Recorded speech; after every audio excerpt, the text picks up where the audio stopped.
नमस्कार, आप देख रहे हैं हमारी खास पेशकश लीगल हेल्पलाइन। मैं हूं आपके साथ अक्षय। देश का लोकतंत्र इस देश की खूबसूरती का एक अभिन्न अंग है, जहां पर जनता के लिए और जनता द्वारा शासन के एक सूत्र पर चलते हुए हर एक नागरिक को समानता के साथ स्वेच्छा से जीने का अधिकार दिया जाता है। लोकतंत्र की आत्मा संविधान को कहा जाना अतिशयोक्ति नहीं होगा और इसी संविधान का प्रियम्बल यानी संविधान की प्रस्तावना भी समाज के हर व्यक्ति के लिए समता और इंसाफ की बात करता है। कानून दरअसल हर समस्या के सही प्रारूप में समाधान के लिए मौजूद है, लेकिन सही जानकारी न होने या फिर कानूनी पेचीदगियों के चलते एक हिस्सा सही समय पर खुद को न्याय हासिल करने में असमर्थ महसूस करता है। और इसी अंतर को खत्म करने के लिए इंडिया लीगल रिसर्च फाउंडेशन के इनिशिएटिव लीगल हेल्पलाइन में हम यहाँ पर मौजूद रहते हैं। आपकी हर कानूनी समस्या में आपकी सहायता के लिए आज जिस विषय के साथ हम आपके सामने मौजूद हैं वो कैविएट याचिका से जुड़े प्रावधानों से संबंधित है। इसके अलावा किसी और तरह की कोई कानूनी अड़चन आपके जहन में चल रही है तो भी आप हमारे साथ इस कार्यक्रम के माध्यम से जुड़ सकते हैं, अपना सवाल कर सकते हैं और क्या बेहतर कानूनी विकल्प हो सकता है, इस बात का जवाब हम आप तक पहुंचाने की कोशिश करते हैं। आज हम बात कर रहे हैं कैविएट की कि कैविएट क्या है, किन परिस्थितियों में कैविएट दाखिल किया जा सकता है, इससे संबंधित कोई प्रश्न है या फिर किसी और तरह की कोई कानूनी समस्या है तो भी आप हमारे साथ इस कार्यक्रम का हिस्सा बन सकते हैं, अपना सवाल कर सकते हैं।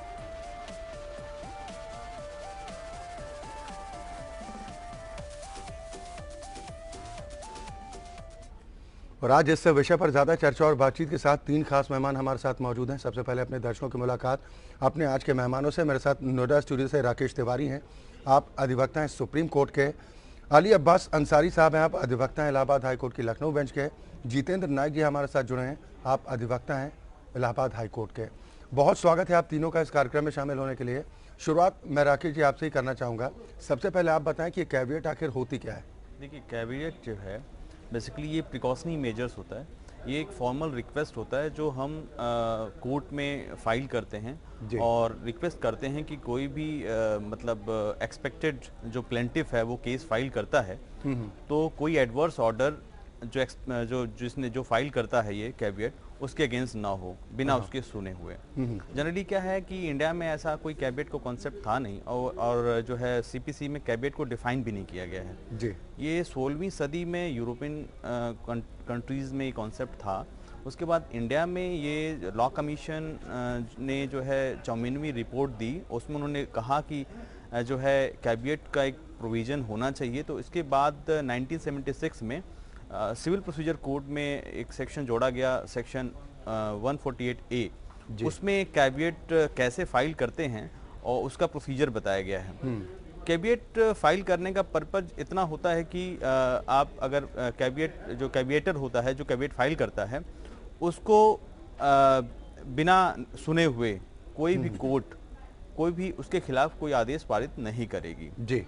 जनरली ऐसा अगर कैविएटर को लगता है कि उसके खिलाफ कोई एक्सपेक्टेड पार्टी जो एक्सपेक्टेड प्लेंटिफ होती है वो केस फाइल कर सकती है, या फिर ऐसा किसी केस में जिसमें कोई कोर्ट ने कोई आदेश दिया है और उसे लगता है कि दूसरी पार्टी अपेक्स कोर्ट में जा सकती है तो उसके खिलाफ वो जो है वो कैविएट फाइल कर सकता है। और कोर्ट जो है पहले वो कैविएटर को नोटिस देगी, उसके बाद ही उस केस को आगे बढ़ाएगी। चलिए, बिल्कुल, और भी तमाम बारीकियों को हम समझने का प्रयास करेंगे। साथ ही अपने दर्शकों से हम अपील भी लगातार करते रहते हैं कि अगर किसी भी तरह की कोई कानूनी समस्या, कोई कानूनी अड़चन आपके जहन में चल रही है, कोई रास्ता, कोई विकल्प आपको नज़र नहीं आ रहा, तो अब आपको बिल्कुल भी घबराने या फिर परेशान होने की ज़रूरत नहीं है। हम यहाँ पर मौजूद हैं आपकी निःशुल्क कानूनी सहायता के लिए।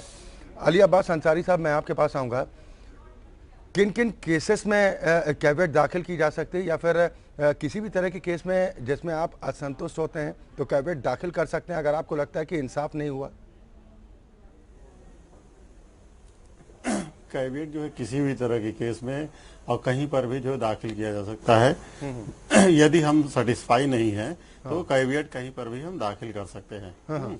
सबसे बड़ी बात होती है कि कैविएट होता क्या है। कैविएट जो है एक लैटिन टर्म होता है जिसका मतलब होता है लेट बी अवेयर, यानी एक तरह से वार्निंग होती है जो जिसमें कि एप्लीकांट जो है अपोजिट पार्टी के खिलाफ जो है कोर्ट में देता है और इसका ये प्रावधान है। सबसे बड़ी बात है कि कोर्ट में ये जो है कैबिनेट का पहले जो है इंसर्ट नहीं किया गया था, लेकिन जब 54 जो है लॉ कमीशन ऑफ इंडिया जो है अपनी रिपोर्ट देकर 1976 में जो 104 एक्ट के अंतर्गत जो है इसको जोड़ा जाता है, उसके बाद ये प्रावधान जो है, इसके बावजूद भी कैबिनेट की डेफिनेशन नहीं दी जाती है। एक 1980 के दरमियान जो है कोर्ट जो है कैबिनेट की डेफिनेशन को देती है, जिसमें साफ साफ ये एक तरह की वार्निंग होती है, चेतावनी होती है। जी जी। जिसमें कि कोर्ट को हम ये बात बता सकते हैं कि हमारी बात सुने बगैर या हमारे बिना जो है हम अगर सेटिस्फाई नहीं होते हैं तब तक जो है एक्स पार्टी को कोई भी डिसीजन या ऑर्डर जो है कोर्ट नहीं पारित कर सकती है। मैं जितेंद्र नायक जी आपके पास आऊंगा कि अगर किसी को लगता है कि उनकी बात बगैर सुने कोई डिसीजन हो गया है, उनका पक्ष रखने का उन्हें अवसर ठीक ढंग से नहीं दिया गया है, आप लोग बता रहे हैं कि उस दिशा में एक ये चेतावनी के तौर पर इसको देखा जा सकता है कि भाई हमारा भी पक्ष सुना जाए, तो इसके लिए आवेदन की प्रक्रिया क्या है? अगर कोई संतुष्ट नहीं है तो कैसे आवेदन करे, कहाँ पर आवेदन करे, इस बारे में अगर आप बताएं। देखिए, इसमें संतुष्ट होने की बात नहीं है कि सेटिस्फेक्शन लोअर कोर्ट से या किसी भी राज्य सरकार की किसी भी संस्था के द्वारा जो है अगर ऑर्डर आपके उस पर हुआ है तो उसमें आप सेटिस्फाइड हैं कि नहीं, ये प्रश्न नहीं उठता है जी।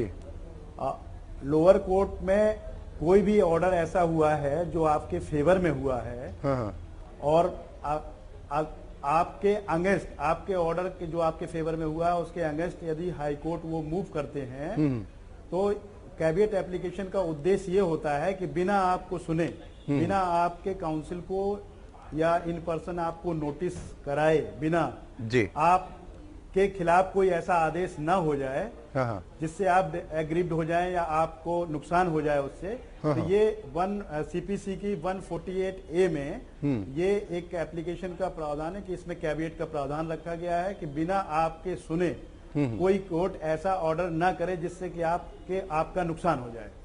इवन मतलब आपके खिलाफ कोई एफआईआर हुई है, नहीं सॉरी, आपने एफआईआर की है किसी के खिलाफ, तो जिसके खिलाफ हमने एफआईआर की है वो व्यक्ति अरेस्ट स्टे मूव करने के लिए वहां क्रिमिनल लिट में हाई कोर्ट जा सकता है।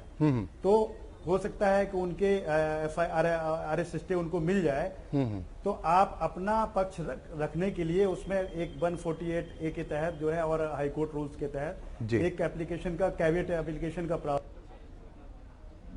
है, वो आप वहां पे याचिका दाखिल करते हैं।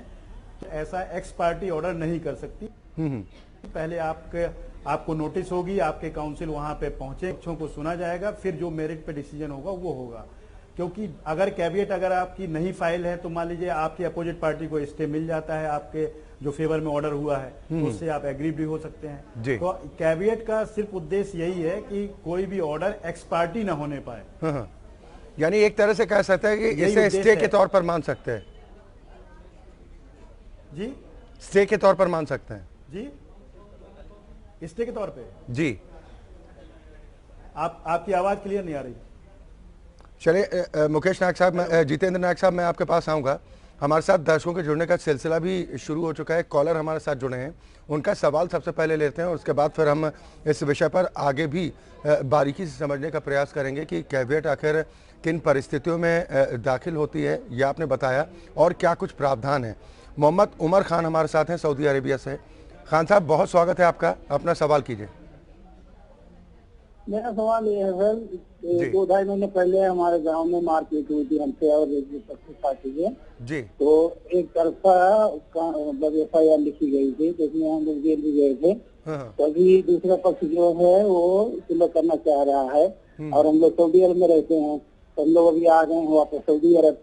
तो लोग कह रहे हैं कि आपको फिर आना पड़ेगा यहाँ साइन करने के लिए, तो क्या जरूरी है आना? चले ठीक, आपको परेशान होने की जरूरत नहीं है खान साहब। राकेश तिवारी जी, क्या जवाब इन्हें देंगे? अब ये जो FIR दर्ज हुआ है, ये इसमें ये क्या इनके खिलाफ है, ये एक्यूज़ हैं उसमें, या फिर इनका ये कहना है कि इनका आस पड़ोस के कुछ लोगों से विवाद हुआ था, जिसमें जो दूसरा पक्ष है अब वो सुलह समझौता करना चाहता है, इस विवाद को खत्म करना चाहता है, लेकिन ये अपने जॉब पर्पज से सऊदी अरब चले गए हैं। तो ये जानना चाह रहे हैं कि क्या उनका वहाँ से आना ज़रूरी है या फिर कुछ ऐसे कानूनी प्रावधान मौजूद हैं कि उनकी बगैर मौजूदगी में अगर समझौता करना चाहते हैं दोनों पक्ष तो हो सकता है। देखिए, क्रिमिनल मैटरों में इनकी जो है उपस्थिति जरूरी है। सिविल मैटर होता है तो उसके लिए प्रोविज़न है, आप वीडियो कॉन्फ्रेंसिंग के जरिए या फिर आप किसी को पावर ऑफ अटॉर्नी कन्फर्ट करके उसके साथ सेटलमेंट कर सकते हैं। लेकिन क्रिमिनल मैटरों में एफआईआर जैसे मुद्दों में सेटलमेंट की अगर बात होती है तो सेटलमेंट पहले तो ये देखना होगा कि ये जो मारपीट हुई है, वो जो सेक्शंस लगाए गए हैं वो कंपाउंडेबल हैं या नहीं है, क्या वो सेटलमेंट हो सकता है कि नहीं हो सकता। अगर वो सेटलमेंट हो सकता है तो फिर वो प्रोसीजर को फॉलो करना पड़ेगा और इनको आना पड़ेगा। अगर ये उसमें कोई पार्टी है यानी कंप्लेनेंट हैं या फिर एक्यूज हैं, अगर वो एफआईआर में इनका नाम है और तो फिर इनको आना पड़ेगा। इसका कोई सब्स्टिट्यूट नहीं है जी। बिना इनके आए वो जो है समझौता नहीं हो पाएगा। चले, बिल्कुल उम्मीद करते हैं मोहम्मद उमर खान साहब, जो आपका सवाल था उसका वाजिब उत्तर आप तक ज़रूर पहुंचा होगा।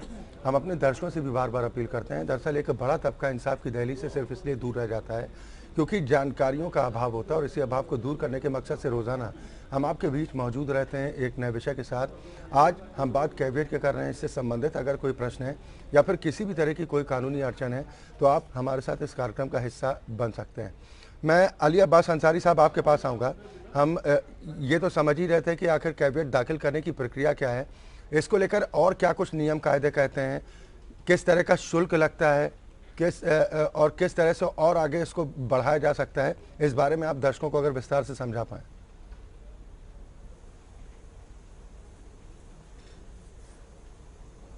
अंसारी साहब, कैविएट जो होता है जी, कैविएट जो है इसमें एप्लीकांट जो होता है जिस दिन से कैविएट दाखिल करता है उसके बाद जो है 90 डेज का जो है एक पीरियड होता है जी। उस 90 डेज के पीरियड के अंदर अगर अपोजिट पार्टी जो है फाइल करती है केस कोर्ट में जी, तो उस दरमियान जो है आपकी बातें जो है कोर्ट जो है सुनेगी जी। बिना आपकी जो है बात सुने हुए कोर्ट कोई भी फैसला जो है अपोजिट पार्टी के पक्ष में नहीं देगी। रही बात शुल्क की, तो शुल्क जो है कोर्ट फीस होती है, एक नॉमिनल फीस होती है जी। जिसके द्वारा जो है हम कैविएट पिटीशन जो है कोर्ट के अंदर जी दाखिल कर सकते हैं। सबसे बड़ी बात यह है कि कैविएट जो है किस तरीके से या कैसे जो है हम फाइल कर सकते हैं, उसमें सबसे अहम बात यह है कि जिस कोर्ट में हम कैविएट फाइल करते हैं उस कोर्ट का नाम होना चाहिए। जो मामला पिटीशन होता है जी उसको भी मेंशन करना होता है, साथ ही साथ पिटिशनर का एड्रेस जो कैविएट दाखिल करता है यानी कैविएटर उसका एड्रेस उसमें मेंशन होना चाहिए। और नोटिस जो है ये जो है कैविएटर की जिम्मेदारी होती है कि नोटिस जो है रजिस्टर्ड पोस्ट एक्नॉलेजमेंट ड्यू के थ्रू जो है उसको जारी करे। ये जो है कैविएट की प्रोसेस होती है जी। चलिए, बिल्कुल हम बार बार अपने दर्शकों से अपील करते हैं कि अगर किसी भी तरह की कानूनी अड़चन, कोई कानूनी समस्या आपके जहन में है तो आप हमारे साथ इस कार्यक्रम का हिस्सा बन सकते हैं। फोन लाइन से लगातार आपकी टेलीविजन स्क्रीन पर और जो 2 नंबर फ्लैश हो रहे हैं, नंबर्स पर कॉल करके आप हमसे सीधा संपर्क कर सकते हैं, अपना सवाल कर सकते हैं और क्या बेहतर कानूनी विकल्प हो सकता है, इस बात का जवाब हम आप तक पहुँचाने की कोशिश करते हैं। मैं जितेंद्र नायक जी आपके पास आऊँगा। एग्जाम्पल के तौर पर अगर देखा जाए तो जो हिट एंड रन केस हुआ था जिसमें अभिनेता सलमान खान फंसे थे, उनकी तरफ से भी एक कैविएट दाखिल की गई थी जिसमें ये अपील की गई थी कि पहले मेरी भी फरियाद को सुना जाए। तो इस तरह का जिक्र किया गया था कैविएट दाखिल करने के माध्यम से, हालांकि बाद में उनको रिलीफ भी उस मामले में मिला था। इसमें क्या कुछ आने संभावनाएं और बनती हैं कैविएट अगर दाखिल की जाती है? कैविएट अगर दाखिल की जाती है तो पहली बात तो ये कि जो हम कैविएट फाइल करते हैं लोअर कोर्ट के किसी भी जजमेंट यानी कि जो हमारे फेवर में हुआ है या किसी भी प्रकार के राज्य सरकार के न्यायालय या किसी भी संस्था के द्वारा अगर जो पुलिस संबंधित जो भी ऑर्डर हमारे फेवर में हुआ है, तो अगर हमें ये आशंका है कि जो प्रपोज पिटिशनर हैं जो हमारे लोअर कोर्ट के मुकदमे में वो पार्टी थे, उनमें से कौन कौन लोग जो है हाई कोर्ट जाकर के इसमें रिट पिटीशन दाखिल कर सकते हैं, जिनको बोला जाता है प्रपोज पिटिशनर। तो और कैविएट एक रजिस्टर्ड डाक से उनको भेजी जाती है।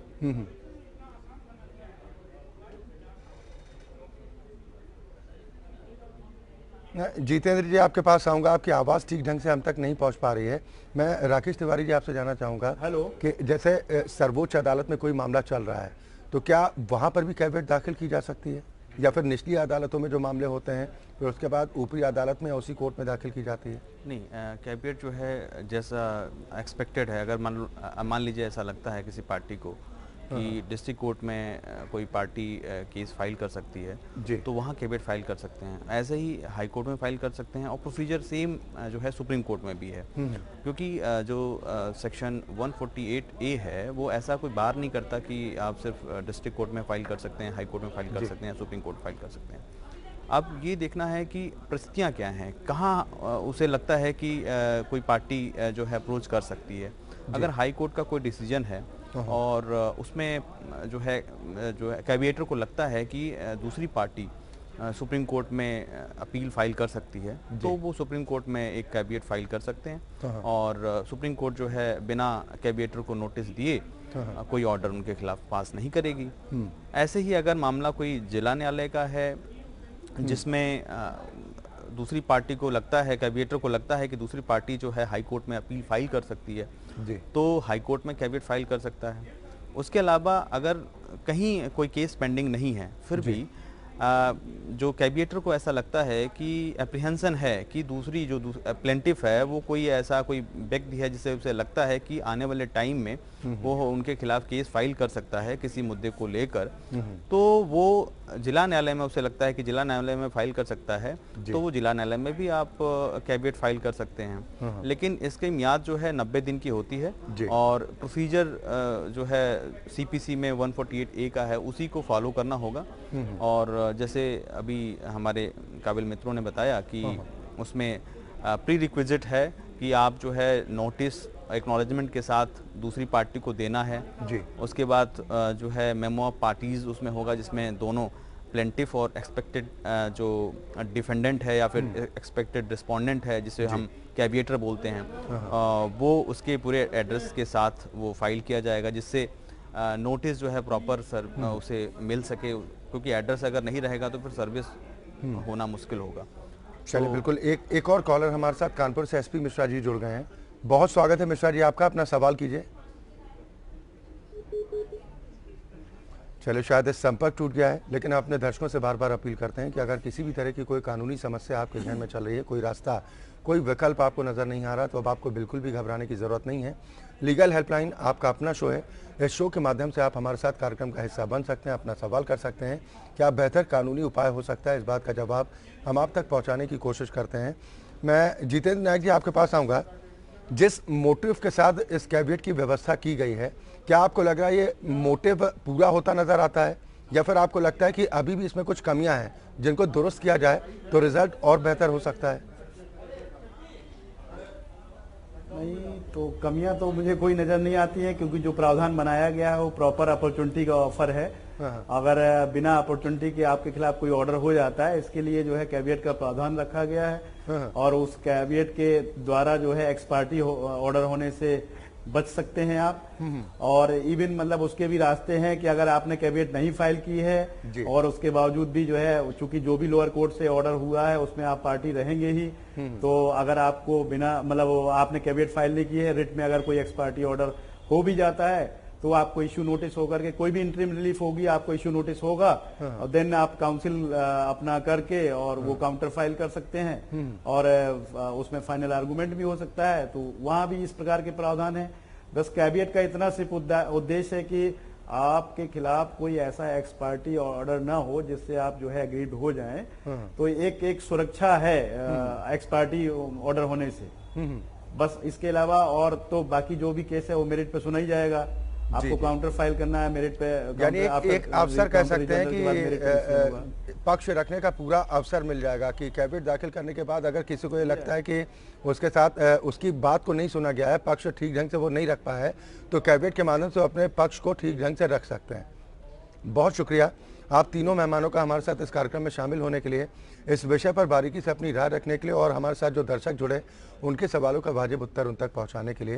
तो दरअसल कानून तो हर समस्या के सही प्रारूप में समाधान के लिए मौजूद है, लेकिन एक बड़ा तबका सिर्फ इसलिए इंसाफ की दहलीज से दूर रह जाता है क्योंकि जानकारियों का अभाव होता है, और इसी अभाव को दूर करने के मकसद से रोजाना हम आपके बीच मौजूद रहते हैं अपनी इस खास पेशकश के माध्यम से। फिलहाल हमारी खास पेशकश में आज के लिए बस इतना ही, लेकिन APN न्यूज़ में खबरों का सिलसिला लगातार जारी।